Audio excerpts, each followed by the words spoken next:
Ce journal vous est offert par le FPI, Fonds des promotions de l'industrie, votre partenaire privilégié pour la réussite de vos projets.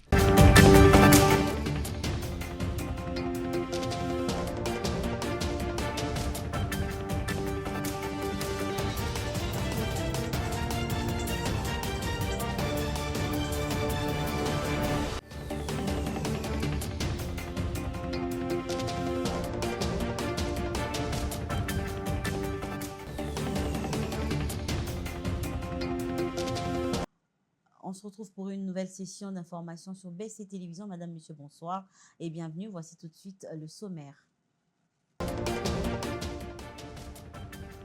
Des fortes tensions à Uvira. La population a manifesté contre la nomination du général Gassita par le président de la République, Félix Tshisekedi. Dans ce journal, vous suivrez la réaction de Sylvain Ekenge, porte-parole des FRDC, qui apporte plus de lumière dans ce dossier. C'est déjà demain la rencontre très attendue des Léopards de la République démocratique du Congo et le Sénégal au stade des Martyrs de la Pentecôte à Kinshasa. Lors de la conférence d'avant-match, Sébastien Desabre promet une victoire après cette rencontre du mardi 9 septembre 2025. Le torchon brûle entre le Premier ministre français et les opposants qui critiquent son projet de budget. Et ce lundi, il s'en est remis aux députés au cours d'un vote de confiance dont l'issue fait peu de doutes. Pour le sommaire, encore une fois, bonsoir et bienvenue ici, vous nous rejoignez. Les tensions augmentent dans la ville d'Uvira, paralysée depuis le début septembre par des actions des groupes Wazalendo supposés soutenir les forces armées de la République démocratique du Congo. Ces derniers contestent la présence du général Olivier Gassita Mukunda, commandant adjoint de la 33e région militaire en charge des opérations et renseignements depuis le mois de janvier. Les Wazalendo accusent cependant ce général d'être un agent double au service des rebelles de l'AFC M23. On écoute à ces sujets le général-major Sylvain Ekenge, porte-parole des FRDC. C'est la situation qui prévaut actuellement à Uvira. Vous suivez certainement avec intérêt tout ce qui se passe depuis le mardi de cette semaine autour de la présence à Uvira du général Olivier Gassita et tout ce qui se raconte sous sa personne.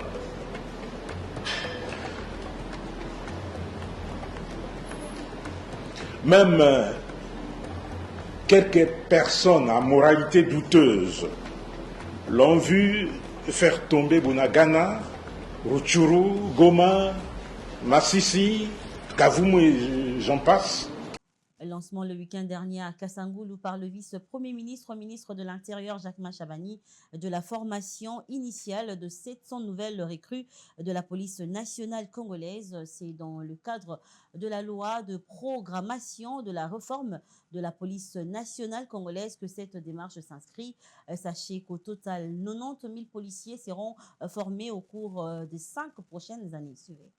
Nouvelle ère s'ouvre au sein de la police nationale congolaise. Ce samedi 6 septembre 2025, le vice-premier ministre, ministre de l'Intérieur, Sécurité, Décentralisation et Affaires coutumières, Chabani Louko, a donné le coup d'envoi dans la cité des Kassangoulou, au Congo central, de la formation initiale des longues durées des 700 nouvelles recrues à la police nationale congolaise. Sélectionné suite à un appel à candidature dans la ville de Kinshasa et retenu après un concours de recrutement, ces candidats policiers seront formés avec rigueur et discipline durant 9 mois au sein de l'école de police de Kassangoulou, nouvellement réhabilitée. Cette démarche, socle d'une police professionnelle, est comprise dans la loi de programmation de la réforme de la police nationale congolaise et vise à matérialiser la vision du chef de l'État, Félix-Antoine Tshisekedi, celle d'avoir une police professionnelle et apolitique, capable d'assurer la protection de la population et leurs biens. C'est une première depuis son existence que la police nationale congolaise a effectué pour un recrutement à l'admission en son sein par le voie des concours, avec transparence, intégrité et dans le respect des critères fixés par la loi sur le statut du personnel de carrière de la police nationale congolaise, à l'issue d'un appel à candidature, comme je l'ai dit, de recrutement lancé à la jeunesse de Kinshasa à travers les médias. Déterminé à garantir la mise en œuvre de cette réforme ambitieuse, le vice-premier ministre Chabani a indiqué que cette session ouverte augure une perspective nouvelle par le renouvellement et le renforcement des effectifs de la police nationale congolaise afin de faire face au vieillissement de son personnel. Au terme de cette cérémonie, le vice-premier ministre, accompagné du gouverneur de province, Grace Bilolo, a effectué une visite d'inspection dans ce centre nouvellement réhabilité sur fonds propres du gouvernement congolais. Du dortoir, hommes et femmes, en passant par les bureaux administratifs, puis le réfectoire et installations sanitaires, le vice-premier ministre s'est imprégné profondément des conditions d'hébergement de ces candidats policiers durant leur formation. À savoir que les policiers issus de cette session, outillés selon le principe de la réforme, seront à la fin de cette formation comptés parmi les 90 000 autres policiers qui devront être formés également au cours des 5 prochaines années en raison des 18 000 par an afin de constituer une police rajeunie exemptée de toute forme d'antivaleur. Et dans un autre chapitre, le directeur général du Fonds de promotion de l'industrie, Hervé Claude Ntumba Batukonke, a présidé dans une ambiance conviviale la cérémonie de mise à la retraite des agents promus au grade honorifique et a procédé par la même occasion à la remise des brevets de mérite à ceux qui ont accompli 15 et 25 ans d'années de service. Reportage. Une ambiance conviviale ce vendredi 5 septembre 2025 au Fonds de promotion de l'industrie. Le directeur général Ntumba Batukonke Hervé Claude a présidé la cérémonie de mise à la retraite des agents promus au grade honorifique et la remise des brevets de mérite à ceux ayant accompli 15 et 20 ans de service. C'est pour la première fois dans l'histoire du FPI qu'une telle cérémonie est organisée en l'honneur des retraités. Les directeurs Gustave Dikizeiko Gola et Pétillon Loufadi Mpam ont reçu des brevets de mérite et des chèques en reconnaissance de leur loyaux service. D'autres agents à être honorés pour la circonstance, il s'agit de Thierry Ntamboué qui accomplit 15 ans de service et de Patrice Lisseleko et Ilunga Kachacha pour leurs 25 ans de carrière interrompus au FPI. Le directeur général a appelé chaque employé à la discipline et à l'excellence pour mériter un tel hommage, un geste qui place le capital humain au cœur du Fonds de promotion de l'industrie. Cette cérémonie, la première du genre dans l'histoire du FPI, illustre la vision de gouvernance de proximité que j'entends impulser à la tête de la direction générale en plaçant l'homme au cœur de l'action. Parce que je demeure convaincu que la plus grande richesse de notre institution ne réside pas seulement dans ses moyens financiers et matériels, mais surtout dans ses ressources humaines. Le DG Ntumba a salué l'expertise, la rigueur et la fidélité des retraités, tout en invitant le personnel à s'inspirer de leur travail. Très ému, le directeur Loufadi a exprimé sa reconnaissance pour cet hommage inédit. Aujourd'hui, je réalise le couronnement de toutes les 34 années passées au Fonds de promotion de l'industrie. C'est pour moi un motif de fierté. J'ai retenu 2 mots pour cette institution. Cette institution regorge en son sein des cadres très bien formés. Ils ont été formés localement et même dans des institutions internationales. Alors, c'est question pour vous de les remettre au travail, d'éviter la paresse intellectuelle. Vous allez atteindre les objectifs que vous vous êtes fixés. Un peu plus tôt dans la matinée, le DG Ntumba Batukonke s'est entretenu avec Bienvenue Marie Bakoumania, directeur général de l'agence congolaise de presse. Le renforcement de la collaboration entre les deux institutions, la levée des fonds et le financement des projets industriels ont été au centre des discussions entre les deux hommes qui s'apprécient mutuellement. Et nous savons que sa mission elle est importante dans le développement des affaires et de l'économie de la République démocratique du Congo. Et nous estimons que en cette période où il y a des changements notables qui sont en train de s'opérer, notamment avec l'arrivée des investisseurs américains, qataris et autres, ces capitaux frais vont faire en sorte qu'il y ait quelque chose qui bouge dans le pays. Et nous estimons qu'il était temps pour l'ACP de venir s'informer auprès du FPI pour que l'on puisse savoir quelle attitude adopter, comment nous allons procéder pendant cette période. L'ACP, qui se déploie aujourd'hui dans tous les coins du pays et à l'étranger, se propose d'être un miroir pour la visibilité des activités du Fonds de promotion de l'industrie. À l'occasion de la Journée internationale de l'alphabétisation qui est célébrée le 8 septembre de chaque année, la ministre des Affaires sociales, Action humanitaire et solidarité nationale, Eve Bazaïba, a lancé un message fort à la population. À l'occasion de cette journée, elle appelle à la réflexion d'une manière critique à la signification de l'alphabétisation ainsi qu'à la manière dont les politiques, les programmes et l'enseignement de l'alphabétisation sont conçus. On l'écoute. Cependant, selon l'UNESCO, en 2003, au moins une personne sur 10 âgée de 15 ans et plus, soit 754 millions de personnes, ne possédaient pas les compétences de base en lecture, écriture et calcul. Des millions d'enfants luttent pour acquérir un niveau minimum de compétences en lecture, en écriture et en calcul, tandis que quelques 250 millions d'enfants âgés de 6 à 18 ans ne sont pas scolarisés. La Journée internationale de l'alphabétisation de cette année sera l'occasion de réfléchir de manière critique à la signification de l'alphabétisation aujourd'hui, ainsi qu'à la manière dont les politiques, les programmes et l'enseignement de l'alphabétisation sont conçus, mis en œuvre et évalués à l'ère du numérique. La journée du 8 septembre 2025 constitue pour l'ensemble d'acteurs du sous-secteur de l'alphabétisation et éducation non formelle un temps d'arrêt afin de faire le bilan et planifier les actions futures en faveur de l'alphabétisation. Dans cette perspective, le gouvernement congolais, par le biais du ministère des Affaires sociales, Action humanitaire et solidarité nationale, ne ménagera aucun effort pour développer avec les acteurs, tant étatiques et non étatiques, les programmes d'alphabétisation au profit de nos populations cibles vulnérables.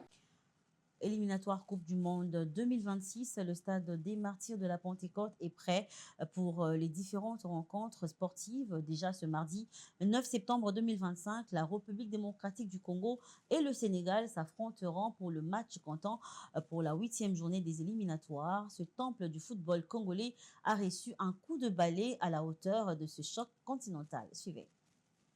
Mardi 9 septembre 2025, le stade des Martyrs de la Pentecôte sera le théâtre du choc RDC-Sénégal, comptant pour la 8e journée des éliminatoires à la Coupe du Monde 2026. Pour ce choc au sommet du groupe B, ce temple du football congolais a subi un vrai coup de balai pour le mettre à la hauteur de l'événement. La pelouse synthétique a d'ailleurs reçu une visite de l'inspecteur de la FIFA, Anthony Aparaili, qui en a certifié la qualité et salué au passage le travail de maintenance effectué par l'équipe sud-africaine de la société Limonta. Donc on a commencé le terrain, en fait l'inspection s'est faite hier. On a commencé l'inspection à 9h du matin, 8h30, 9h. On a fini à 14h. Il s'agit du test pour la FIFA, donc certification FIFA du terrain. Donc on a fait l'absorption des chocs, la déformation, le rebond vertical, le roulement, la planéité. Donc le terrain, il a déjà un certain âge, je crois 3 ou 4 ans, quelque chose comme ça. Donc il n'est pas forcément dans l'état qu'il a été il y a 4 ans. Par contre, on l'a trouvé en bon état pour FIFA Quality, c'est-à-dire qu'on va comparer les résultats au FIFA Quality. On n'a pas eu de problème particulier sur le terrain. Pour nous, la compétition peut avoir lieu. Pour se rassurer du travail qui a été fait, le ministre des Sports et Loisirs, Maître Didier Boudimbo, a visité ce dimanche chaque compartiment du stade des Martyrs. En dehors de l'aire des Jeux, les vestiaires ont fait aussi peau neuve.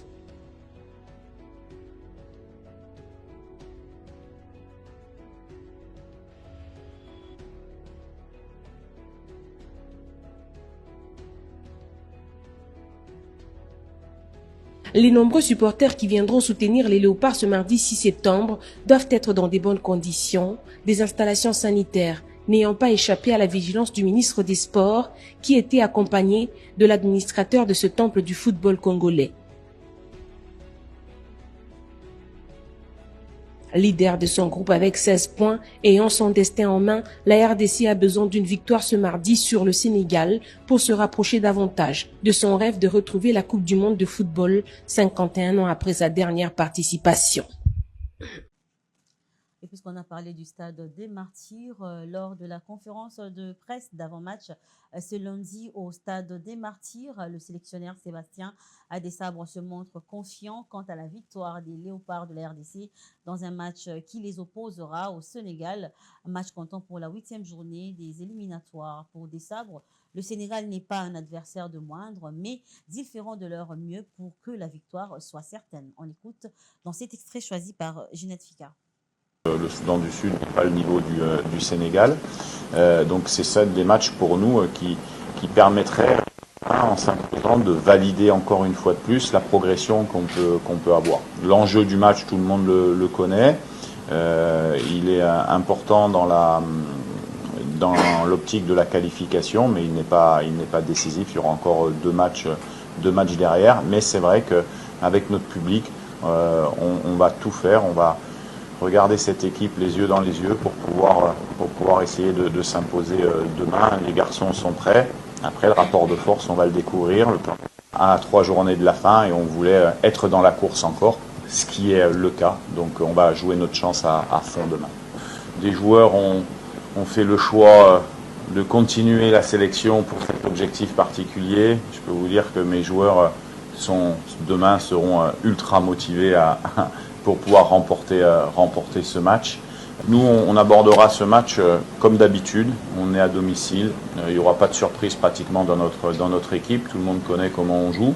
Ça veut dire qu'on a su avoir une identité de jeu à transmettre. Après, nous, on jouera pour gagner ce match, ça c'est sûr. Après, il y aura des paramètres qui seront importants parce que je pense que le Sénégal doit également gagner ici. Ne peut pas se permettre de faire un match nul. Donc, je veux dire que ce sont des éléments tactiques qu'on verra au cours de la rencontre. Et la troisième question que vous m'avez posée, c'est sur l'infirmerie. Donc, j'ai les 25 joueurs à disposition. On avait une petite alerte sur 1 ou 2 joueurs qu'on avait laissé au repos sur le premier match, mais il y aura plus de suspendus puisque Arthur Masuaku rentre de suspension, était suspendu au Soudan du Sud. Donc, j'aurai tout le monde à disposition.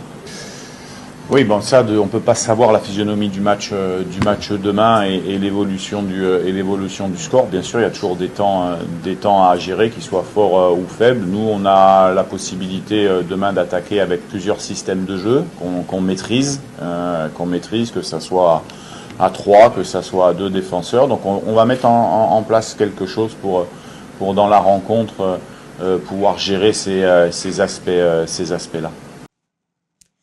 Je voulais annoncer en titre qu'en France, le Premier ministre critiqué par les opposants pour son projet de budget, François Bayrou, ce lundi 8 septembre 2025, s'en est remis aux députés au cours d'un vote de confiance dont l'issue fait peu de doute. Nos confrères de France 24 pour plus de détails. Solution à court terme, alors Emmanuel Macron pourrait-il se tourner vers les socialistes, quitte à accepter un Premier ministre issu de leur rang ? Il faut un geste symbolique, affirme ce député macroniste, qui ne fera pas reculer les LR et permettra d'arrimer le PS. Ce symbole pourrait être une taxation des hauts revenus. Olivier Faure, lui, se verrait bien à Matignon. Je veux un gouvernement de gauche qui est un gouvernement de cohabitation. Les socialistes font monter les enchères. Si on n'est pas à Matignon, on sera prêt à aller à une table de négo, mais avec le couteau entre les dents, assume ce poids lourd. Un Premier ministre socialiste, en tout cas à droite Laurent Wauquiez, ne le balaie pas d'un revers de main. Ça signifie qu'il n'y a pas de censure automatique. Mais une autre option est sur la table.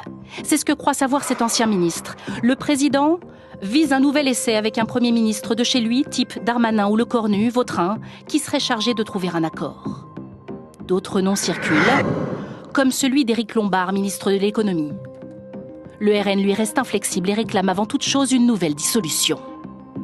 Si le peuple est à nouveau appelé aux urnes. Il sera l'arbitre et le juge de paix.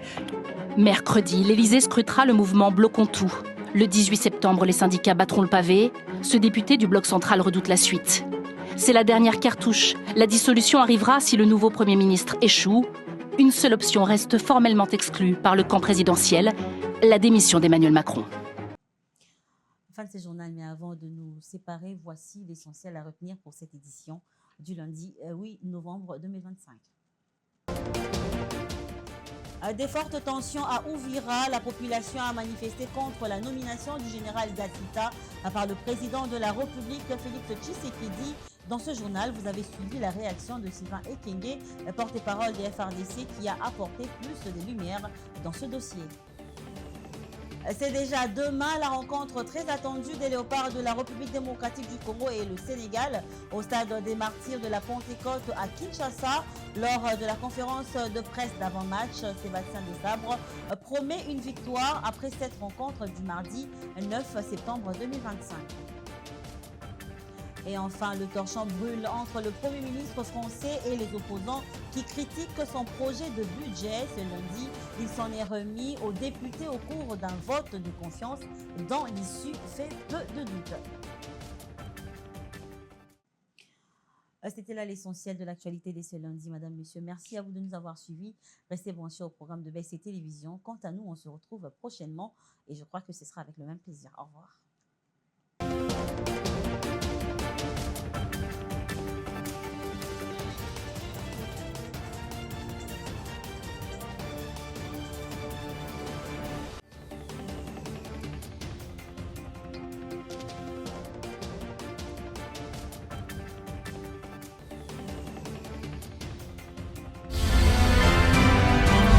Ce journal vous a été offert par le FPI, Fonds des promotions de l'industrie, votre partenaire privilégié pour la réussite de vos projets.